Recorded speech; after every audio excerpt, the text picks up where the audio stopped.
तो जैसा आप लोग हमारे साथ लगातार हैं रात भर से, आप लोग देख रहे हैं कि इंटेंसिव रिलीफ और रेस्क्यू ऑपरेशन चल रहे हैं। सुबह 5 बजे हम लोगों ने जो है 2 लोगों को बाखैरियत निकाला था बाहर जो है, और अस्पताल में उनकी इलाज चल रहा है, वो ठीक हैं। एक बेगम हैदर को फिर हम लोगों ने निकाला था, 85 साल की हैं, तो हॉस्पिटल में पहुंचने के बाद में फिर उनकी डेथ हो गई है।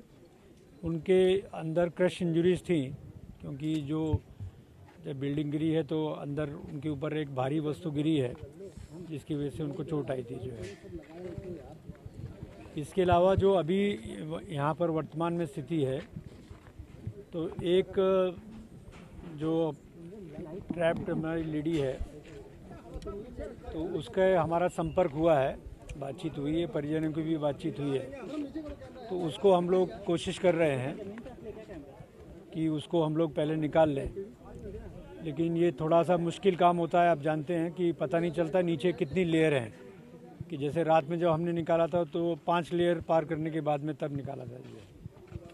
तो अभी उनको निकालने की कोशिश कर रहे हैं, और एक लेडी पीछे की तरफ भी बता रहे हैं, तो वहाँ भी अलग से ड्रिल किया जा रहा है, वहाँ भी कोशिश की जा रही है पहुँचने की। तो लगातार ये रेस्क्यू ऑपरेशन चल रहा है। तो अब तक जो कैजुअल्टी हुई है वो एक है हमारी आधिकारिक रूप से जो है। इसके अलावा अभी 2 व्यक्तियों का और हमें पता चला है कि इनमें शायद अभी क्लियर नहीं है आइडेंटिटी, लेकिन एक बैंक एम्प्लॉई यहाँ आए हुए थे किसी क्लाइंट के पास काम से, तो वो एक बैंक एम्प्लॉई हैं और उनके साथ में एक और थे जो है, तो वो पीछे की तरफ हैं बता रहे हैं, तो उनको भी हम लोग ट्रेस कर रहे हैं, लेकिन वो कंफर्म नहीं है। अभी उन्होंने अपुष्ट सूचना दी है, तो उसको हम लोग कर रहे हैं। जब रात के हमारे ये 12 घंटे बीत गए तो हमारी शिफ्ट चेंज हुई है। हमारी एनडीआरएफ की भी फ्रेश टीम लगी है और एसडीआरएफ की भी फ्रेश टीम्स लगी हैं। लखनऊ पुलिस जो है उनकी भी शिफ्ट चेंज हुई है, पीएसी की भी शिफ्ट चेंज हुई है, फायर सर्विस की भी जो है। जो ऑफिसर्स हैं वो लगातार आप देख ही रहे हैं कि हम लोग यहाँ पर मौजूद हैं, और हम लोग कोशिश कर रहे हैं कि जितने ज़्यादा संभव हो उनको सकुशल बाहर निकाल लिया जाए। इसके अलावा और हमारे पास में कोई ऐसा ग्रेट जिसे कहते हैं समस्या नहीं है। मेडिकल सर्विसेज हमारे प्रॉम्प्ट हैं, एम्बुलेंसेस प्रॉम्प्ट हैं, डॉक्टर्स हैं, सब लोग लगे हुए हैं, ब्लड का भी अरेंजमेंट है। लेकिन जो समस्या है वो है मलबे की जो है, तो उससे हम लोग डील कर रहे हैं। इस हादसे के जिम्मेदार किसी पर एफआईआर हुई है क्या? जैसे मैंने आपको कल रात में भी बताया था कि मिनिमम 18 घंटे तो लगेंगे ही लगेंगे जो है, और अब जैसे प्रतीत हो रहा है, क्योंकि एक एक कमरे को जाना पड़ रहा है, तो ये 18 घंटे से ज़्यादा भी ऑपरेशन एक्सटेंड हो सकता है। और अननोन एक एलिमेंट आ गया है, जिसमें 2 अननोन की बताए जा रहे हैं, तो फिर उनको भी तलाश करना पड़ेगा। तो उसमें मिनिमम 24 + 2 48 आवर्स तो लगेंगे ही लगेंगे जो है। और जहाँ तक एफआईआर की बात है, तो एफआईआर ड्राफ्ट की जा रही है।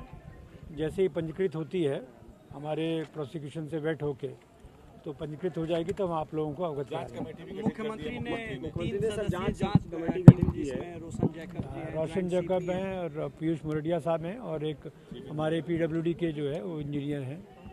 तो ये 3 सदस्यीय कमेटी इसकी जांच करेगी, कारणों का पता लगाने के लिए जो है। अभी तक क्या कोई कारण का पता लग पाया कि वास्तविक वजह अर्थक्वेक था या जो बेसमेंट में खुदाई चल रही थी वो था? क्योंकि बहुत सारे लोगों से आपकी बातचीत हुई है। शाहिद मंजूर हैं, विधायक हैं समाजवादी पार्टी के, उनके बेटे को हिरासत में ले जाने की बात कही जा रही है मेरठ में।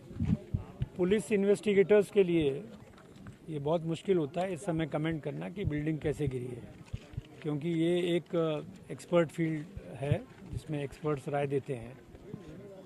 अगर इसके अलावा कोई कुछ कहता है तो एक कंजेक्चर होता है, एक कयास होता है कि जो लोग सोचते हैं कि ऐसी इसकी वजह से गिरा है। कोई कह रहा था, सुनी सुनाई बात है कि साहब यहाँ ड्रिलिंग हो रही थी, कोई कह रहा था सर ये भूकंप का भी परिणाम हो सकता है। तो ये सारे कयास हैं। जब कमेटी जांच करेगी, एक्सपर्ट उसमें ऑलरेडी हैं, तब पता चलेगा कि बिल्डिंग कैसे गिरी है। लेकिन जो नेकेड आई से दिखाई दे रहा है, कंस्ट्रक्शन बहुत पुअर क्वालिटी का है।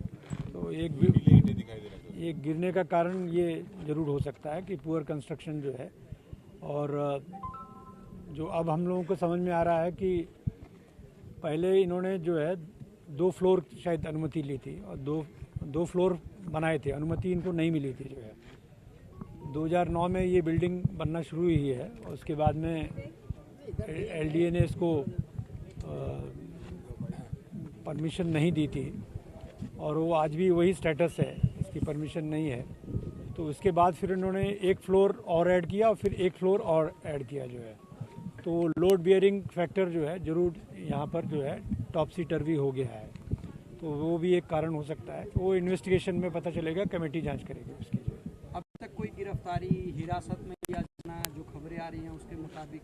अभी हमारा आधिकारिक रूप से हमने अभी किसी को गिरफ्तार नहीं किया है। जब गिरफ्तारी होगी तो निश्चित रूप से, जैसे हम पहले घंटे से ही आप लोगों को कॉन्फिडेंस में लेकर हर चीज़ ब्रीफ कर रहे हैं, तो इसके संबंध में भी आपको ब्रीफ किया जाएगा। में काम कर रही है, बहुत बड़ी संख्या है और टोटल देखिए 12 टीम एनडीआरएफ की हैं और 12 टीम एसडीआरएफ की हैं। इसके अलावा 4 कंपनी पीएससी अलग से लगी हुई है लॉ एंड ऑर्डर ड्यूटी के लिए और घेराबंदी के लिए, सीन को इसको सुरक्षित करने के लिए।